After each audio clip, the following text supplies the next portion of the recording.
Hello everybody, I'm Gwen Campbell-Mindes. Welcome to Gwen's Bookish Ramblings.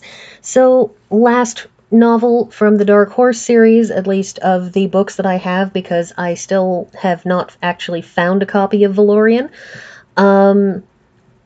which, I probably should go to more effort to find, but anyways. So, last book in the series, this one came out in 1996, and this follows up relatively quickly on City of the Sorcerers, which was book 3.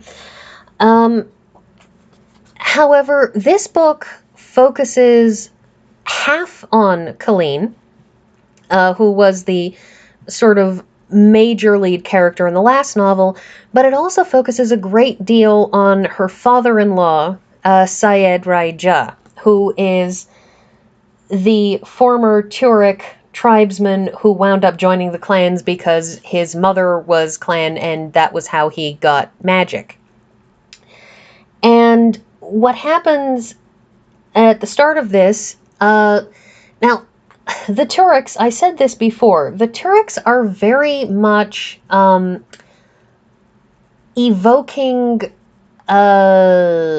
Muslims. They're very much evoking the concept of tribal Middle Eastern Arab peoples. But the thing is, this is of course a thing that people do in books, and the interesting thing here is that this starts with a bunch of raiders, supposedly Turek raiders, basically half razing one of the clans to the ground and leaving a 16-year-old boy as the chief sort of by virtue of survival. And what the clan, and the thing is that Turks have started raiding the clans a lot, and so the clans, the chieftains of the clans decide that what they're going to do is they're going to try to talk to the Turks, because they've been more or less at peace with them. There are always raiders over the border, but, there are jerks in every culture, and so really, what are you going to do? But these are larger forces and more organized, and they're doing more damage, and so they decide to talk to the Sharjah, who is kind of the Sultan, sort of. And the thing is, though, that the Sharjah, it seems, is very, very ill, possibly dying, and his chief advisor is basically the Jafar from Aladdin stereotype. He is the Grand Vizier who is poisoning the Sultan and who is trying to take over and so on and so forth, except that he's trying to take over with a jihad, although they don't call it that in this. Mary Herbert comes up with another name for it, but it's very thinly veiled.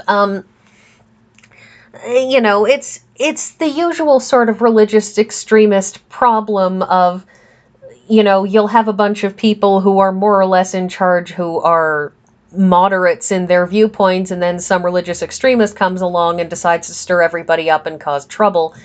And it's the religious extremist who's at fault, not the bunch of moderates who were just trying to get along.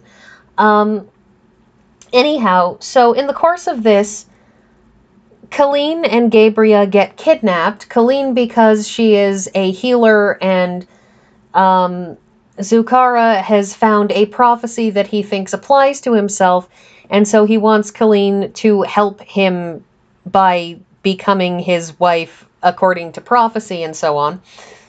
And he basically kidnapped Gabriel to act as leverage so that Colleen would have, reason to keep following his directions, because, if you don't do this, I'll kill your mother and I'll kill your horses, which, since they are telepathic, intelligent horses, is a lot closer to killing your best friend than just, killing your pet. Although, killing of pets, very, very harrowing. And I'm not really being sarcastic or facetious when I say that. I get it, but there is a difference between your best friend and a dog. There actually is. Anyway, so there's a griffin on the cover there, and Colleen gave her horse wings, so her horse Demira can fly. But apparently griffins are real in this universe, and there's this griffin that Zukara has taken captive, and Colleen winds up sort of befriending it. Now, it's just an animal. It really is. It's a smart animal, but it is kind of just an animal.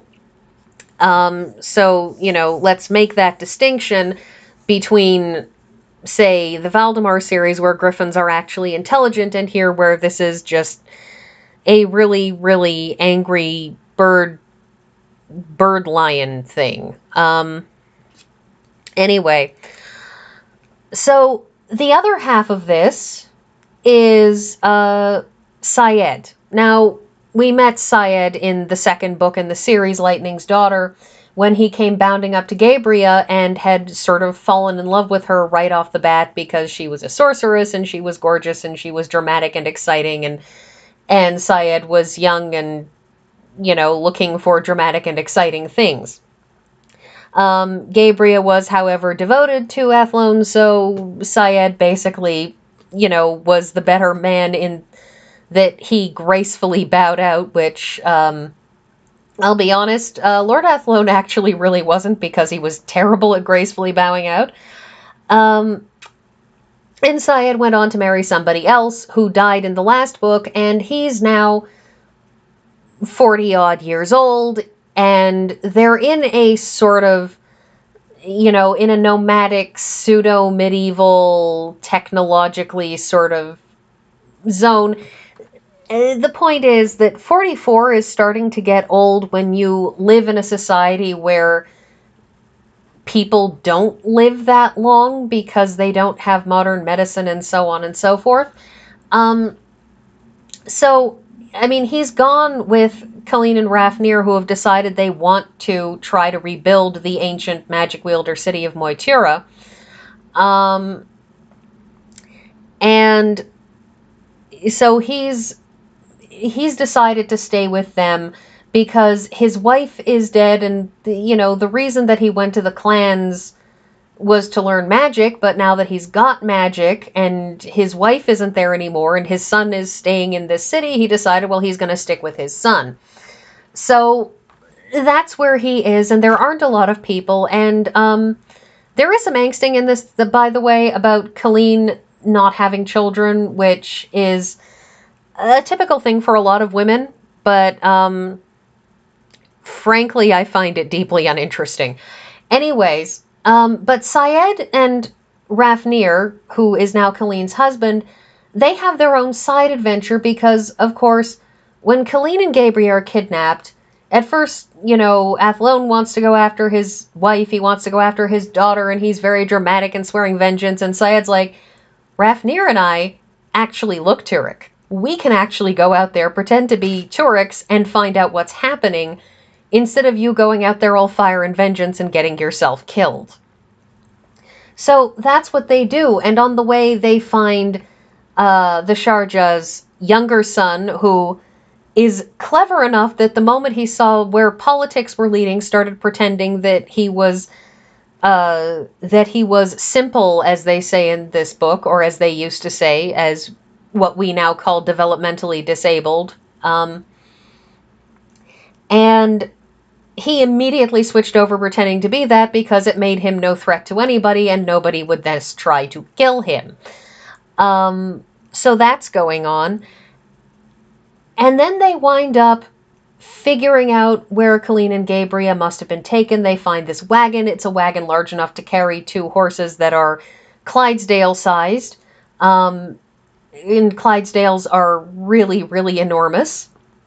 And so they follow this wagon and stumble across the lost tribe of clansmen. Lost tribe of Israel. Haha. Because, as it turns out at the end of the book, several of the magic wielders, of sorcerers, got wind of the attack that was going to happen on Moytura, and one of them, Lady Genevieve of Clan Corrin, which is significant, I'll get back to that, managed to get a whole bunch of friends of hers and other people and get them out in time, and they basically ran for their lives and hid. And so for the better part of several centuries, these people have been hiding away in this valley in the mountains, pretending they don't exist because pretending that they don't exist because they thought that, magic everywhere else had been stamped out and the clans were going to come and destroy them. And so the first news that they really, really get that everything is over and they can actually come out is when Rafnir and Syed stumble across their valley purely by accident. It's the classic, I was hiding from a storm and found some place to shelter, and you decided to try to kill me when I probably would have just walked on past. They wouldn't have walked on past per se, but seriously, they could have just hunkered down and left them alone, and instead they attacked them and dangled them over a pit. It's one of those, which is always just a little bit amusing. The classic, so if you just stayed quiet, none of this would have happened. Anyways, the thing about this is that this does a wonderful job at wrapping up the series. Because this series started in Dark Horse with the massacre of Clan Corrin, with Gabria's clan. And that was what sent Gabria on this path of vengeance that set her pretending to be a boy, that put her in a position to find out that she had magic and learning to use it because somebody had to counter, that had to counter Lord Maeve, who was the villain and had decided to take up sorcery as well. But it all starts right at the beginning with Clan Corrin being massacred. Well, what happens at the end of this is that Lady Genevieve, the magic wielder, was of Clan Corrin. It was her and her descendants who are this lost clan, this lost group of magic wielders, the ones who've been hiding in the mountain. And so the end of this book wraps up perfectly because the so-called Clannad has settled in Moytura. They've decided they will make that their new home and they will rebuild it and it will be a sorcerer's city again. And they will be, but also that they will be Clan Corrin. They will be the inheritors of that clan. And so the book ends very touchingly with a formality of them asking Gabria, last of Clan Corrin, do you accept the Clannad as being the inheritors of your clan? And Gabria says yes, and the flag and colors of Clan Corrin are hoisted up with that of the other clans again. Because each clan has its own colors, and when they have their big annual meeting where they all meet at this confluence of rivers and everything, that each clan puts its flag up next to the great meeting tent, and for the past 20-odd years, Clan Corrins had been missing because they were all dead except for Gabria.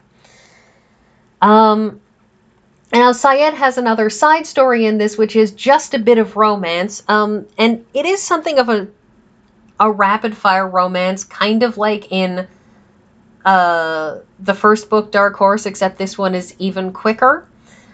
But it's a nice little addition to give Syed a romantic interest, the one that's in the Clannad, one who also looks oddly rather like Gabria did when she was younger.